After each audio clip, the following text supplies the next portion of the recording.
Hi, my name is Charlotte Walker, and today we're going to be talking about a topic not a lot of people in administration want to talk about, not a lot of students want to talk about, a really uncomfortable topic. So today we're going to be talking about binge drinking in college settings, and trust me, you'll find out very shortly in my presentation that I have a lot of personal experience with this, so this is near and dear to my heart. So my little community that I'm focusing on is going to be Farmville, Virginia, specifically Hampton-Sydney College and Longhorn University. And then in the greater scheme of things, we're going to look at colleges nationwide and the effect this has had on all students and colleges alike. The first thing we have to do is define what is binge drinking. I surveyed a lot of students around Farmville, and a majority of them weren't exactly sure what binge drinking meant. I got tons of questions. What does binge drinking mean? What does it do? What exactly is this? So the National Institute on Alcohol Abuse and Alcoholism defines binge drinking as a pattern of drinking that consistently raises the blood alcohol content to 0.08% or higher. So what does that look like in a realistic setting? That's going to be about 4 drinks per 2 hours for women and about 5 drinks per 2 hours for men. So I know when I first started experimenting with alcohol, and I can also make this assumption for many of my peers, you know bad things are going to happen when you get intoxicated to a certain point, but you don't really think it's that common. However, if we look at some national statistics, we can see this is an issue that is affecting students worldwide. Almost 700,000 students annually report being assaulted by another person who has been intoxicated while they are also intoxicated. And drinking is one of the leading causes of death for people in our age group. And although it seems that binge drinking isn't a huge problem, it's been leveled at about 40% for the past 20 years, and in the last 5 years, that number has been slowly creeping up. Now, I know this may not seem like an issue for many students in our area. We tend to think in our own little bubble, this can't be as true as it is for all these national statistics. However, I conducted a survey of 80 students that attend both Longhorn University and Hampton-Sydney College, and the results were shocking. More than 50% of these students are consuming more than 4 beverages a night, making them considered to be in the binge drinking category. And then I also surveyed the same 80 students, and I asked them, would you consider yourself to be a binge drinker without providing the definition? And as you can see here, 86% said no. And that is a wild thing to think, that we are so misinformed and it's so normalized to drink that much alcohol in one night that a majority of them wouldn't even consider themselves to be a binge drinker. Now I know I wondered, okay, how is this happening? How does this feel so normal to all of us that we don't even consider drinking this much in one night to be considered binge drinking? Well, if we take a look at our very normalized social media accounts, we can see a lot of information like this.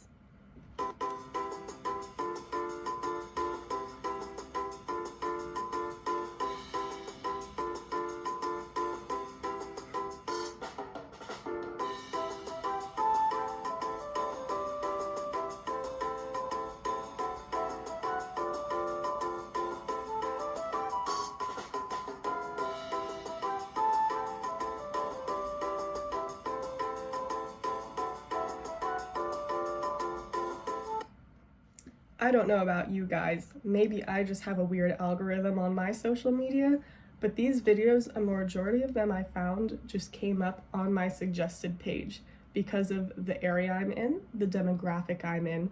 So this type of information is readily available to many, many students in college. I even found in a study online that a majority of TikTok's users, up to 70%, are between the ages of 18 and 19. So that's about your freshman, sophomore year in college. So you're very susceptible to seeing information like this on the daily. Now, I'm going to get into the meat of this, is why this matters so deeply to me. I am actually not a first-year college student. This is my second attempt after about 2 years now. When I was freshly 18 years old, I started my first year of college, and I was so excited and swept away with this freedom of being able to party and drink. And I was so oblivious to the fact that I had a problem, and it was really damaging me so bad to the fact that I had to withdraw from my university and take multiple years off to get counseling for my alcohol addiction. So this is going to be very transparent and very ugly, but if this is what it looks like for you after one night of drinking, if this is the amount of alcohol you're consuming in one night, I strongly urge you to get help. This is not normal behavior, and I really hope that no other student has to go through this. Aside from affecting your schoolwork, a binge drinking to this extent starts to hit every part of your body. Of course, we start with the gastrointestinal tract, causes many issues having that much alcohol in your system, and then it affects your nervous system greatly. You have delayed responses, but not only is it temporary, it lasts for a long time. It starts to affect your lung and your heart, and it also affects your muscles. It prevents your muscles from being able to regrow properly, and it affects your immune system very heavily as well. I remember being very, very ill all the time. And I know when I was aware of these health effects at first, I'm like, this only happens to people who have been drinking for a very, very long time to such a heavy extent, right? Unfortunately not. Another horrifying story to share is that I had my very best friend in college, and we had both started drinking for the first time when we had turned 18, and we would go out all the time together. And we were drinking about 4 or more drinks per night, if not every night, then most nights of the week. And it finally started happening where she was getting so sick from the alcohol tearing down her gastrointestinal tract and then curing hangovers and other illnesses that you get from that weakened immune system. She was taking ibuprofen. And this mix eventually caused her to get sores all throughout her GI tract. And then she unfortunately went into sepsis. I always remember this moment. We were all in a movie theater together after enjoying some drinks together, and we were watching a movie, and I look over and she's foaming at the mouth. I was watching my best friend have a seizure in front of me from the sepsis that was going on inside of her body. She almost didn't make it that night. She had to wear a heart monitor for a year after just to monitor her system and prevent any other seizures from happening. But this can really happen to anyone. We may think we're immune from these serious situations happening, but I will never forget that moment and what it felt like to almost lose a best friend. The unfortunate part is we were one of the lucky ones. Now, hopefully I convinced you why you should care, but colleges should also care deeply about this. Obviously, a dead student is a student who can't go to school and can't provide money. But beyond that, these students have higher retention loss rates.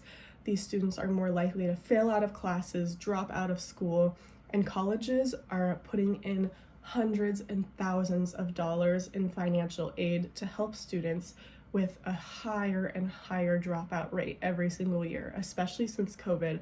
It's skyrocketed. So colleges are losing out on so much money from these students who are not getting help or proper counseling for their binge drinking. And this needs to be taken more seriously because it's starting to affect profits in measurable numbers.